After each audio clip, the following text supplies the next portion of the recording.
You know, there's a lot of things in this country that we shouldn't just forget about. There's a lot of things in this country that we shouldn't just let go. And one of the things that we should never forget about, one of the things that we should never let go, is the fact that the Black Lives Matter riots were wholly unjustified, absolutely disgusting, and really showed how close our civilization is to being undermined, as one isolated incident out of the city of Minnesota led to the largest looting and rioting spree in American history. But one of the reasons why we should also not forget this is because post the Black Lives Matter riots, we saw a wave of soft on crime legislation being implemented nationwide. And one of the things that you might not be aware of is the fact that the looting never stopped, is the fact that essentially the civil rights protesting of stealing merchandise has been continuing. And that's what we're going to talk about today, because this trend is unbelievable. It does impact you. The videos are outrageous, and it is not getting the attention that it should be getting because it's impacting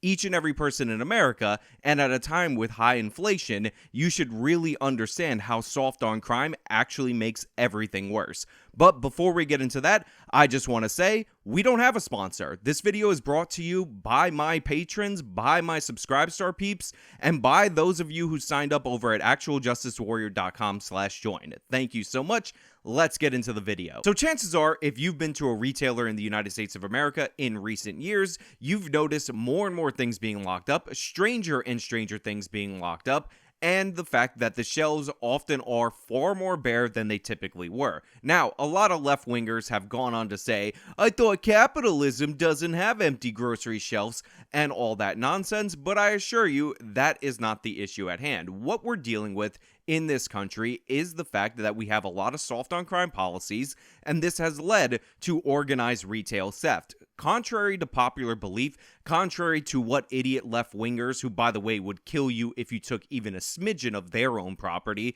actually say, what happens when we allow mass shoplifting is that everybody in the community suffers, and criminals end up profiting off of this, because in reality, these people are not just desperate, looking for food for their family. They're not Aladdin. They are thugs and criminals who are opportunistic, and they're taking advantage of a vulnerability in our system that we did not need to create. Don't look for detergent on these grocery store shelves. There are none to grab. So you can't keep your Tide on the shelves anymore? No, which is a big inconvenience for the customer and for the worker. Now, retail theft is up. Nationwide, it is a huge problem. Depending on your location, the level of retail theft might be up significantly, and depending on your retailer, it might be up somewhere there's around 30%. And some of the stuff that is being targeted by these retail thieves is not bread for those sad kids in the movie Aladdin. It's non-perishable items like laundry detergent and paper towels. So chances are, if you're going to a store and you can't get your laundry detergent on the shelf, or masses of laundry detergent are missing, it's not because there's a sale that you didn't know about, it's because this is being stolen so that way it can be sold on the black market for a profit. And some of these crimes are so brazen and so insane, I just have to play the video for you. It's eye-popping video. A team of brazen shoplifters furiously tossing all these stolen items into getaway cars. It's like an episode of the TV show Supermarket Sweep, but this is no fun-filled game show. Bystanders can't believe what they're seeing. They stand there watching helplessly. You can hear one supermarket employee being told not to intervene. Ha! Don't! You're gonna get fired. That's why prices go up, because of these can't get a job like the rest of us. So first of all, I absolutely hate this idea that you should not intervene if you work at a store, that we're just supposed to allow the thefts to go on as if they're acceptable. But I do love the guy giving the color commentary about what is going on right in front of him. And one of the things that he's pointing out is this is one of the reasons why you're paying higher prices. And it's absolutely true.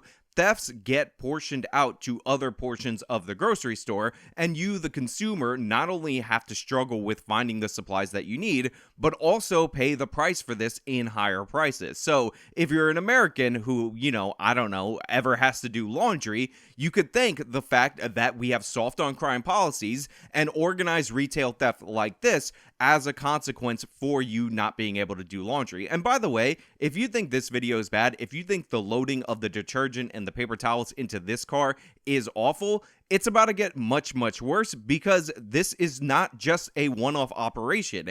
In fact, there are 2 vehicles present at this scene of the crime at the same time, stealing the exact same thing. Look, the gang of 4 filled their shopping carts with only paper towels and laundry detergent. Why? They're non-perishable items that can be easily sold on the black market. Yeah, that's right. This is a team of 4 stealing all of this stuff in broad daylight in front of everybody, and nobody is allowed to do anything. Nobody at the store can actually stop it. People are filming. Somebody's saying that they're going to call 911. We'll touch back on that a little bit later, but just to give you an idea of how insane and brazen theft has become and why this is happening, and the answer is it's because there are basically no consequences for this level of theft. Now, normally, this would be a grand larceny. People would be expected to go to jail for something like this. Normally, we have laws against shoplifting, and retailers have banded together so that they would prosecute these cases, because even though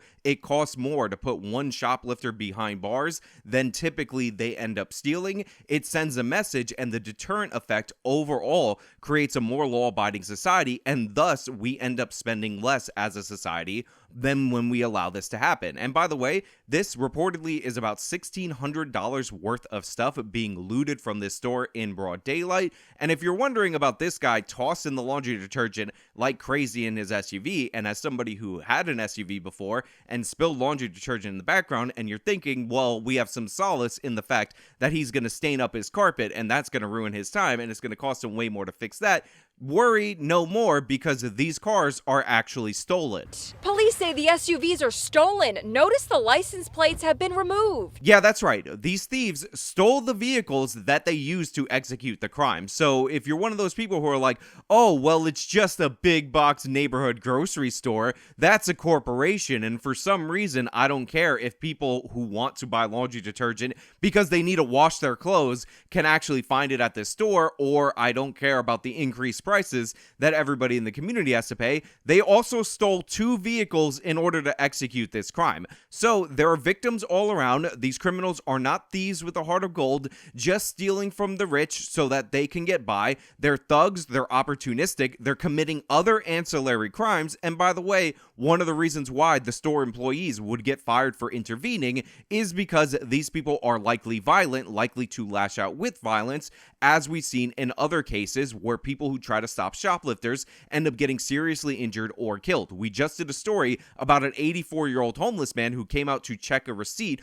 as this guy was dashing out of the store. The guy pushed him with such force he ended up killing this man after putting him in the hospital for 6 weeks, because that's who these people actually are. They are the dregs of our society, not the victims of our society, and I'm sick of people trying to give them breaks. And by the way, there's one more thing I also want to add for you guys out there in the audience. The gang was highly organized. They hit this supermarket near New Haven, Connecticut at 6:40 in the morning when there were few customers. No one called 911. The raid wasn't even reported until 10 minutes after it was over. I watched the video with Connecticut State Police Sergeant John Akampora. How could they get away with something like this? Yeah, that's right. Somebody said call 911, but this is also a perfect example of the bystander effect. And by the way, if you guys are unaware of what the bystander effect is, you need to take notes about what I'm going to tell you right now. If you're ever in a situation where you need 911 called, do not say somebody call 911. Pick somebody out of the crowd and tell them to call 911. You need the social pressure, because if you say someone call 911, everyone's likely to assume that somebody else is calling 911. You have to identify somebody, ask them, and that way they're on the spot, so that way they comply. These guys were taking their sweet ass time with these stolen vehicles, loading all of this product onto the cars, and guess what? They weren't caught because nobody called 911, despite the fact that you heard early on in the shoplifting process somebody say call 911 to no one in particular. So these people are getting away with it. They're stealing cars in order to do so, and now we have to listen to the state trooper watch the video and us be like dumbfounded on how they didn't catch these guys. The reasons they didn't catch these guys is because there is no incentive for store employees to stop shoplifting, because the stores just want to let it go. There's soft on crime policy, so even if they would have gotten arrested, which they would have deserved to get arrested, they would have been released the next day. And these people are targeting stores where they know that there's lax security and where they think they can get away with it. So all of these things confound in order to hurt you, the consumer. And again, this is just one brazen video, but it's part of an overall trend of ongoing looting that we're seeing in our country, and it's intolerable. We've seen disturbing video in the shoplifting epidemic sweeping America, but nothing like this. One angry eyewitness tossed a shopping cart in front of a getaway vehicle, but it bounced right off. Now, I do appreciate the one guy trying to do something where he flings the shopping cart in front of the vehicle, but honestly, what I would appreciate a lot more is if somebody, and by the way, I'm not recommending this because this is risky behavior. As we talked about, these are violent thugs. They're criminals. They will hurt you if they think it gets them the smallest amount of gain, but I would love to see a successful video of these robberies being thwarted. I'm so tired of watching these people get away with this and everybody standing idle, but I understand the fact that there are consequences for intervening. In fact, in a Dollar General in another part of the country, there was a shoplifter that was caught by a store employee. He was pinned to the ground. Now, I can't show you the video of him being pinned to the ground because YouTube will deem that to be overwhelmingly violent, then give me an age restriction, but his friends actually smashed the windows of this Dollar General in order to get their shoplifting buddy out of the store. Let me go. Bust the window. Let me go. Big boy, don't worry about me. I ain't doing nothing. I'm just going to my sister. Let us go this time. Let me go. Hey, come get me.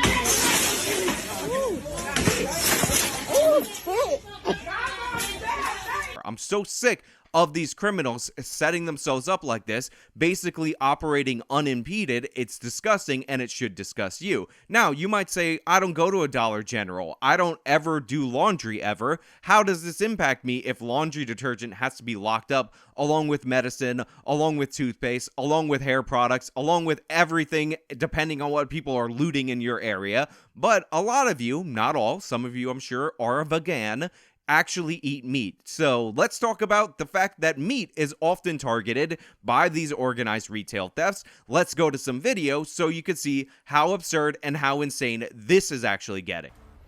And caught on video, a woman throwing more than $2,000 worth of meat into the trunk of her car. Temple police say she stole the meat from an H-E-B in the area on Good Friday. Police say an employee tried to stop the woman and her accomplice from leaving. The two, they're still on the run. Police are hoping this cell phone video will help them make an arrest soon. So a couple of things about this video. First and foremost, she was stealing meat on Good Friday. That is just unholy. That is just disgusting. I am ashamed of this woman. You all know you're not supposed to eat meat on Good Friday. Second of all, I do have to point out and I do have to observe the fact that there is an employee trying to intervene with this situation. However, this employee is one of the least useful human beings I've ever seen ever try to execute an operation like this.